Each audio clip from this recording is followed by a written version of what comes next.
തിരുവനന്തപുരത്ത് BJPയുടെ വിജയം പക്ഷേ നിങ്ങൾ കണക്ക് കൂട്ടിയത് തന്നെയാണ് അല്ലേ? പക്ഷേ മറ്റ് രണ്ട് മുന്നണികളെയും ഞെട്ടിച്ചിരിക്കുകയാണ്. ഇതോടുകൂടി ഒരുപക്ഷേ 2026 നിയമസഭാ തെരഞ്ഞെടുപ്പിന് ഇവിടെ നിന്നൊരു പുതിയ ചുവടുവയ്പ്പല്ലേ ഉണ്ടാകാൻ പോകുന്നത്? തീർച്ചയായിട്ടും വിജയനാഥ് ചേട്ടൻ പറഞ്ഞത് ആ നാക്ക് നന്നായിരിക്കട്ടെ. കാരണം തിരുവനന്തപുരത്തിൻ്റെ കേരളത്തിൻ്റെ ഒരു ചുവടുവയ്പ്പാണ് പത്മനാഭൻ്റെ ഈ നട സാക്ഷ്യം വഹിക്കുവാൻ പോകുന്നത്. തിരുവനന്തപുരത്ത് ഈ 50 സീറ്റ് തന്നു. ഇനി ഒരു സീറ്റ് വിഴിഞ്ഞമുണ്ട്, തിരഞ്ഞെടുപ്പ് മാറ്റിവെച്ചിരിക്കുന്നു സ്ഥാനാർത്ഥി മരിച്ചതുകൊണ്ട്. അത് ജയിക്കും എന്നുള്ളതിന് യാതൊരു സംശയവുമില്ല. കാരണം ലോകം അറിയപ്പെടുന്ന പ്രോജക്റ്റ് വന്നതുകൊണ്ട്. അത് പ്രത്യേകിച്ച് പരിസരവാസികൾക്കും ന്യൂനപക്ഷങ്ങളുടെ ഇടയിൽ മോഡിജിക്ക് ആരാധന അവിടെ കൂടുതലുണ്ട്. അവിടെ ഞാൻ ഒരു ഉദ്യോഗസ്ഥൻ എന്നുള്ള നിലയിൽ എനിക്കറിയാമെന്നുള്ളതാണ്. ഇവിടെ മുസ്ലിങ്ങളെയും ക്രിസ്ത്യാനികളെയും BJP ഭരണത്തിൽ വന്നാൽ ഉമ്മാക്കി കാണിപ്പാണ് ജോലി. പക്ഷെ അവിടെ ചെന്നപ്പോൾ മോഡിജിയെ സ്തുതിക്കുന്ന ഒരുപാട് ഉമ്മമാരുണ്ട്, ഒരുപാട് ക്രിസ്ത്യൻ സഹോദരങ്ങളുണ്ട്. ഇത്തരത്തിലൊരു പ്രധാനമന്ത്രി നേരത്തെ വന്നുകൂടാ എന്നാണ് ന്യൂനപക്ഷ സഹോദരങ്ങൾ സൂചിപ്പിക്കുന്നത്. അതുകൊണ്ടാണ് തിരുവനന്തപുരത്തിൻ്റെ വിജയം കേരളത്തിൻ്റെ ഭാവി നിർണയിക്കുന്ന മെയ് മാസം നടക്കുന്ന അസംബ്ലി തിരഞ്ഞെടുപ്പിൽ BJP ശക്തമായ പ്രാതിനിധ്യം കേരളത്തിൽ വരിക്കും. ഇപ്പോൾ പ്രമുഖ മുഖ്യധാരാ പത്രങ്ങളും മാധ്യമങ്ങളും പറഞ്ഞത് 9 MLA കിട്ടുമെന്ന് തിരുവനന്തപുരം കിട്ടുന്നതിന് മുമ്പേ പറഞ്ഞു. കഴിഞ്ഞ പ്രാവശ്യം കഴക്കൂട്ടത്ത് 1ാമത് വന്നു, നേമത്ത് 1ാമത് വന്നു, വട്ടിയൂർക്കാവിൽ 1ാമത് വന്നു, തിരുവനന്തപുരത്ത് 1ാമത് വന്നു, ടൗൺ വിട്ടാൽ ഗ്രാമം കാട്ടാക്കട 1ാമത് വന്നു. 5 സീറ്റായി. ആറ്റിങ്ങൽ പാർലമെൻറ്റ് എടുക്കുകയാണ് എങ്കിൽ ആറ്റിങ്ങൽ 1ാമത് വന്നു. അത് കഴിഞ്ഞ് വർക്കല നേരിയ വ്യത്യാസത്തിലേക്ക് വന്നു, ചിറയൻകീഴും വന്നു. ആത്മാർത്ഥമായ രീതിയിൽ ഇനി അസംബ്ലി തിരഞ്ഞെടുപ്പിൽ 6 മാസമുണ്ട്. നല്ല രീതിയിൽ പ്രോജക്റ്റിനുള്ള അലോക്കേഷൻ തിരുവനന്തപുരത്തിൻ്റെ നഗരത്തിന് കൊടുക്കുകയാണ് എങ്കിൽ, വിഴിഞ്ഞം പ്രോജക്റ്റിൻ്റെ 2ാം ഘട്ടത്തിന് തുക കൊടുക്കുകയാണ് എങ്കിൽ, ആ കണ്ടെയ്നർ ട്രാൻസ്ഷിപ്മെൻറ്റ് പോണത് തിരുവനന്തപുരം പാർലമെൻറ്റ് മണ്ഡലത്തിലും വർക്കല പാർലമെൻറ്റ് മണ്ഡലത്തിലും കൂടിയാണ്. 5 വ്യവസായ ഹബ്ബ് കോറിഡോർ വരുന്നതിന് കേന്ദ്ര നഗരവികസന മന്ത്രാലയം സാമ്പത്തികം കൊടുത്താൽ തിരുവനന്തപുരം ജില്ലയിലെ 14 MLA-മാരിൽ 9 MLA-മാർ BJPക്ക് ജയിക്കും. അത് തിരുവനന്തപുരത്തിൻ്റെ കോർപ്പറേഷൻ തിരഞ്ഞെടുപ്പിൽ ജനം വിധി എഴുതിയതുപോലെ അസംബ്ലിയിൽ ഇവർ പറഞ്ഞ മുഖ്യധാരാ മാധ്യമങ്ങളും രാഷ്ട്രീയക്കാരും രാഷ്ട്രീയത്തിൽ നിഷ്പക്ഷ പാലിച്ച് ചർച്ച ചെയ്യുന്ന വ്യക്തികൾ പറയുന്ന 9 സീറ്റിൽ നിന്ന് 20 സീറ്റ് 11 സീറ്റ് അഡീഷണലായിട്ട് BJPക്ക് ജയിക്കുവാൻ കഴിയും. മേയിൽ ആരിവിടെ മുഖ്യമന്ത്രിയാകണമെന്ന് ഭാരതീയ ജനതാ പാർട്ടിയെ തീരുമാനിക്കും. ഇടതുപക്ഷമായാലും UDF ആയാലും അതിലെ പ്രബല കക്ഷികൾ മാറി BJPയുമായിട്ടൊരു പുതിയ 3ാം മുന്നണി ഉണ്ടാക്കി കേരളത്തിലൊരു പുതിയ സംവിധാനം വന്ന് കേരള ഡെവലപ്മെൻറ്റ് മാറാത്തത് മാറുമെന്നുള്ള BJPയുടെ മുദ്രാവാക്യം നടപ്പിലാക്കുവാൻ ബഹുമാനപ്പെട്ട ചന്ദ്രശേഖർജിക്കും കഴിയും. അപ്പം BJP ശരിക്കും പറഞ്ഞാൽ ഇവിടെ ഉണ്ടാക്കിയിട്ടുള്ള വിജയം എന്ന് പറയുന്നത് ഈ സംസ്ഥാന അടിസ്ഥാനത്തിൽ ഒരു ഭരണവിരുദ്ധ വികാരവും അതുപോലെ തന്നെ തിരുവനന്തപുരത്തെ മേയർ ഉണ്ടാക്കിയ ഒരു ഭരണവിരുദ്ധ വികാരവും കൂടി ചേർന്നതാണോ? തീർച്ചയായിട്ടും. മേയർ എന്ന് പറയുന്നത് നമുക്കറിയാം. ചേട്ടൻ തന്നെ എൻ്റെ മോളായാലും ജ്യേഷ്ഠൻ്റെ മോളായാലും നമ്മൾ വിചാരിക്കുന്നത് എന്താ, രാഷ്ട്രീയത്തിൽ നമ്മളുണ്ടെങ്കിൽ തന്നെയും മക്കൾ പഠിക്കട്ടെ, അവർ പ്രൊഫഷണലാവട്ടെ, അല്ലെങ്കിൽ ഒന്നുമില്ലെങ്കിൽ അവർ വിദേശത്ത് പോട്ടെ. നമ്മളാരും കുടുംബത്തിൽ മക്കൾ രാഷ്ട്രീയത്തെ കൊണ്ടുവരുവാൻ ആഗ്രഹിക്കുകയില്ല. അവരവരെ പ്രൊഫഷണൽ വിടും. ഈ കുട്ടിയെ സംബന്ധിച്ചിടത്തോളം 22ാമത്തെ വയസ്സിലാണ് തിരുവനന്തപുരത്ത് മേയറായത്.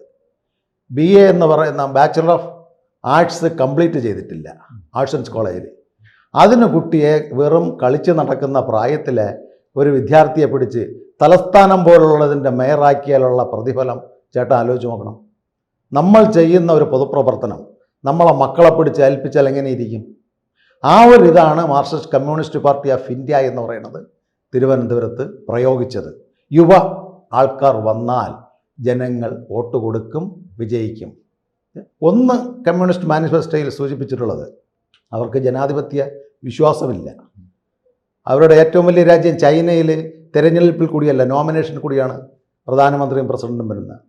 ക്യൂബയിൽ അങ്ങനെയല്ല, തുർക്കിയിൽ, അതുപോലെ വിവിധ രാജ്യങ്ങളിൽ ജനാധിപത്യമില്ല. ഇവർ ഇവിടെ ഭാരതത്തിൻ്റെ ജനാധിപത്യത്തിൽ വിശ്വാസമില്ല. അവർ എം ശങ്കരൻ നമ്പൂതിരിപ്പാട് സാറിൻ്റെ ഇന്ത്യൻ സ്വാതന്ത്ര്യ സമര ചരിത്രത്തിൽ 40-ാമത്തെ പേജിൽ പറയുന്നത് പോലെ കുറേ നാട്ടുരാജ്യങ്ങളുടെ ഒരു കൂട്ടായ്മയാണ് ഭാരതം.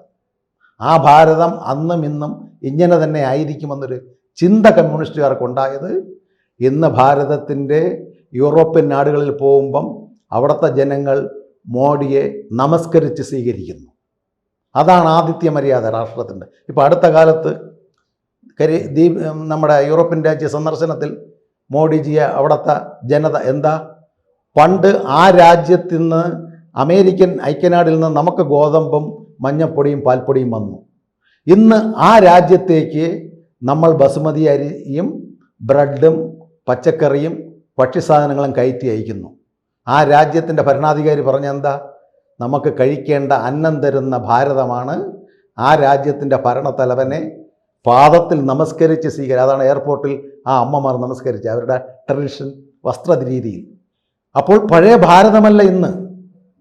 പണ്ട് ചേട്ടൻ വിദേശത്ത് പോയിട്ടുണ്ട്, ഞാൻ വിദേശത്ത് പോയിട്ടുണ്ട് 15 വർഷത്തിന് മുമ്പ്. സിംഗപ്പൂർ ദുബായിലോ പോയാൽ നമ്മളെന്ത് പറയും, പാസ്പോർട്ട് ഇന്ത്യൻസ് മാറിയിരിക്കൂ, അതുപോലും പറയില്ല.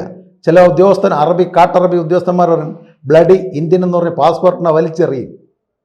അവരെ എല്ലാവരും വിട്ടാലും ഇന്ത്യൻസിനെ വിടില്ല. ഇന്നോ ഏത് രാജ്യത്ത് പോയാലും ഭാരതീയൻ എന്ന് പറഞ്ഞാൽ പ്രൗഡ് ഓഫ് ഇന്ത്യ. അങ്ങനെ അതാരാ ഇവിടെ കൊണ്ടുവന്നത്? ഈ സാധാരണക്കാരനായ ചായക്കടക്കാരൻ്റെ മകനായ നരേന്ദ്രമോദിജിന്ന് ഇന്ത്യൻ ജനതയ്ക്കറിയാം, തിരുവനന്തപുരത്തിൻ്റെ ജനതയ്ക്കറിയാം. പറയുന്ന കാര്യങ്ങൾ ചെയ്യുന്ന പാർട്ടി BJP. നരേന്ദ്രമോദി 45 ദിവസത്തിനകത്ത് തിരുവനന്തപുരത്ത് വന്നാൽ പല പദ്ധതികളും തിരുവനന്തപുരത്ത് വരും. കേരളം രക്ഷപ്പെടും. കേരളത്തിലെ അടുത്ത അസംബ്ലി തെരഞ്ഞെടുപ്പിൻ്റെ ഒരു ട്രയൽ റണ്ണാണ് 6 മാസത്തെ തിരുവനന്തപുരം കോർപ്പറേഷൻ ഭരണത്തിന് ജനത വിധി ചെയ്തത്. ഇവിടെ ഈ ഭരണവിരുദ്ധ വികാരം ഉണ്ടെങ്കിലും അത് പൂർണ്ണമായിട്ടൊന്നും കോൺഗ്രസ്സിന് തിരുവനന്തപുരത്ത് മുതലാക്കാൻ കഴിഞ്ഞില്ല എന്നുള്ളതാണ്. മറ്റു പലയിടങ്ങളിലുമൊക്കെ കോൺഗ്രസ്സിന് അതിൻ്റെ ആനുകൂല്യങ്ങൾ കിട്ടി. തിരുവനന്തപുരം കോർപ്പറേഷനിൽ അത് കിട്ടാതെ പോയി. അത് BJPയിലേക്കാണ് വന്നു ചേർന്നിട്ടുള്ളത്. അപ്പോൾ അത്രത്തോളം വലിയൊരു ഉത്തരവാദിത്തമായിരിക്കും BJPക്ക് തിരുവനന്തപുരം നിവാസികളോട് ഉള്ളത്. കാരണം നമുക്ക് പല MP-മാരും ഒക്കെ വന്നു പോയിട്ടുണ്ടെങ്കിലും തിരുവനന്തപുരത്തിന് വലിയ നേട്ടങ്ങളൊന്നും തന്നെ ഉണ്ടായിട്ടുള്ള ചരിത്രമില്ല. തീർച്ചയായും അതെന്താണെന്ന് ചേട്ടൻ പറഞ്ഞതിൽ തന്നെ അതിൽ ആൻസറുണ്ട്. തിരുവനന്തപുരം കേരളത്തിൻ്റെ തലസ്ഥാനം എന്നുള്ള നിലയിൽ രാഷ്ട്രീയക്കാർക്ക് വന്ന് വിരഹിക്കേണ്ട ഒരു സ്ഥലമാണ്. 29 പാർലമെൻറ്റിലെ 20 MP-യും രാജ്യസഭയുടെ 9 MP-യും കേരളത്തിലെ 140 MLA-യും തിരുവനന്തപുരം എന്ന് പറഞ്ഞാൽ വരിക, 5 സെൻറ്റ് മേടിക്കുക, വീട് വയ്ക്കുക, അല്ലെങ്കിൽ MLA ക്വാർട്ടേഴ്സിൽ കഴിയുക, സുഖിക്കുക, പോകുക. തിരുവനന്തപുരം ഡെവലപ്മെൻറ്റ് ആർക്കും ആഗ്രഹമില്ല. തിരുവനന്തപുരം അവരുടെ ഒരു സുഖവാസ കേന്ദ്രം, ഗസ്റ്റ് ഹൗസ് അങ്ങനെ ഉപയോഗിച്ചുകൊണ്ടിരുന്നു.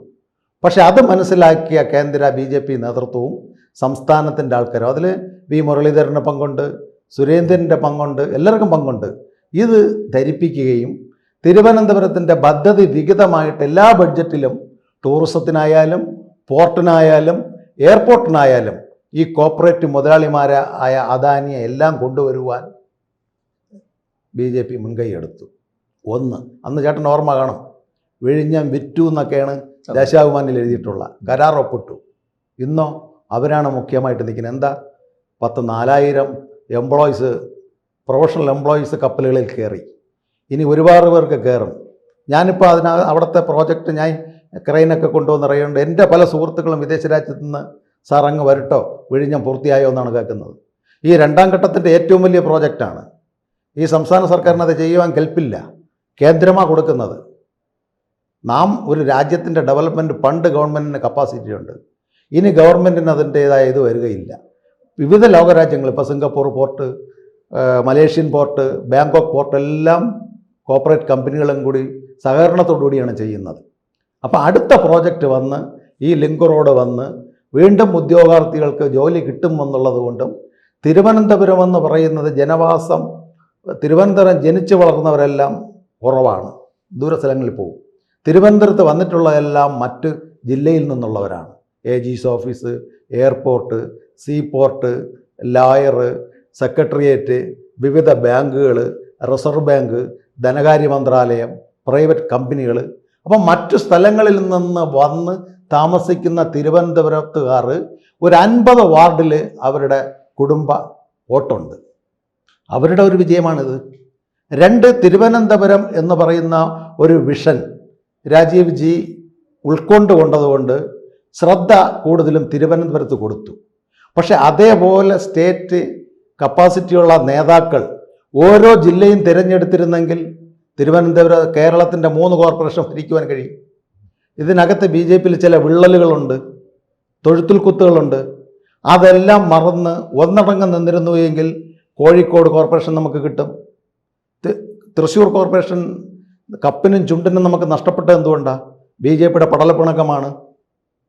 അതുപോലെ നമുക്ക് മുനിസിപ്പാലിറ്റി പത്തനംതിട്ട നഷ്ടപ്പെട്ടു, അയ്യപ്പൻ്റെ നാട്. അത് നഷ്ടപ്പെട്ടത് ഏബിൾ കാൻഡിഡേറ്റ് തിരുവനന്തപുരം നിർത്തിയതുപോലെ നിർത്തിയിരുന്നെങ്കിൽ മതി. തിരുവനന്തപുരത്തിൻ്റെ സ്ഥാനാർത്ഥിത്വത്തിന് രാജീവ് ചന്ദ്രശേഖർജിയുടെ ഒരു മനസ്സുണ്ടായിരുന്നു, ഇന്നടത്ത് നിൽക്കണമെന്ന്. അതുകൊണ്ടാണ് ആ സ്ഥാനാർത്ഥി നിർണയത്തിൽ രാജീവ് ചന്ദ്രശേഖർജിയും അദ്ദേഹത്തിക്കുന്ന ബാക്കിൽ നിന്നും സഹായിക്കുന്ന രാജനൈതികത്തില്ലെങ്കിലും ലോകം അറിയപ്പെടുന്ന രാഷ്ട്രീയ സ്വയംസേവാ സംഘത്തിൻ്റെ പ്രവർത്തകരുടെ അകമഴിഞ്ഞ പ്രവർത്തനം. ഇപ്പോൾ ശക്തി കേന്ദ്രങ്ങളെന്നുണ്ടാക്കി ചാർജുകൾ കൊടുത്തു.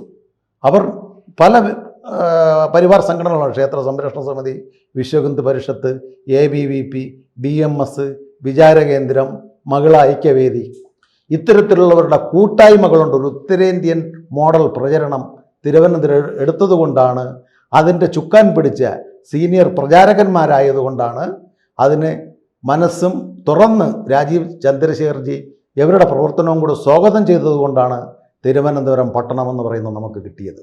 ഈ ഒരു പ്രവർത്തനത്തിൽ ഇത്രയും സംസ്ഥാന ജനറൽ സെക്രട്ടറിമാരും വൈസ് പ്രസിഡന്റുമാർക്കും ഓരോ ജില്ലകൾ ചാർജ് കൊടുത്ത് ചെയ്തിരുന്നു. ഈ ഒരു പ്രവർത്തനം കേന്ദ്രീകരിച്ചിരുന്നു എങ്കിൽ ഇന്ന് കേരളത്തിലെ ബഹുഭൂരിപക്ഷം മുനിസിപ്പാലിറ്റികളിലും ബഹുഭൂരിപക്ഷം ഈ 6 കോർപ്പറേഷനിലെ 2 കോർപ്പറേഷനിൽ സുഖമായിട്ട് BJPക്ക് ഭരിക്കുവാൻ കഴിയും. അതുപോലെ തന്നെ തിരുവനന്തപുരം ജില്ല നോക്കൂ ചേട്ടാ, വളവർക്കൽ പഞ്ചായത്ത് തൊട്ടടുത്ത് വന്നിരിക്കുന്നു. സിറ്റി മാറിയിട്ടുള്ളതാണ്. കാട്ടാക്കട പഞ്ചായത്ത്, ഇവിടെ എത്രയോ 4 പതിറ്റാണ്ട് നടന്ന മുതാക്കൽ പഞ്ചായത്ത്, അവിടെ ഭാരതീയ ജനതാ പാർട്ടി ഭരിച്ചുകൊണ്ടിരിക്കുന്ന കക്ഷിക്ക് 4 സീറ്റേ ഉള്ളൂ. BJPക്ക് 13 സീറ്റായിട്ടുണ്ട്. തൊട്ടടുത്ത കല്ലിയൂർ പഞ്ചായത്ത്, ഈ വിഴിഞ്ഞം പ്രോജക്റ്റ് കൈകാര്യം ചെയ്യുന്ന വെങ്ങാനൂർ പഞ്ചായത്ത്, പാറശാലയുള്ള ചെങ്കൽ പഞ്ചായത്ത്. അപ്പോൾ ഇത്തരത്തിലുള്ള സ്ഥലങ്ങളിലെല്ലാം BJP വളർന്നുകൊണ്ടിരിക്കുന്നു. ഒരു 20-ൽ പരം MLA മേയിലെ തിരഞ്ഞെടുപ്പിൽ കിട്ടുമെന്നാണ് എൻ്റെ ഒരു രാഷ്ട്രീയ അവലോകനം. കൂടുതൽ വാർത്തകളും വിശേഷങ്ങളും നിങ്ങളിലേക്ക് എത്താൻ ABC മലയാളം സബ്സ്ക്രൈബ് ചെയ്യുക, ബെൽ ബട്ടണും അമർത്തുക.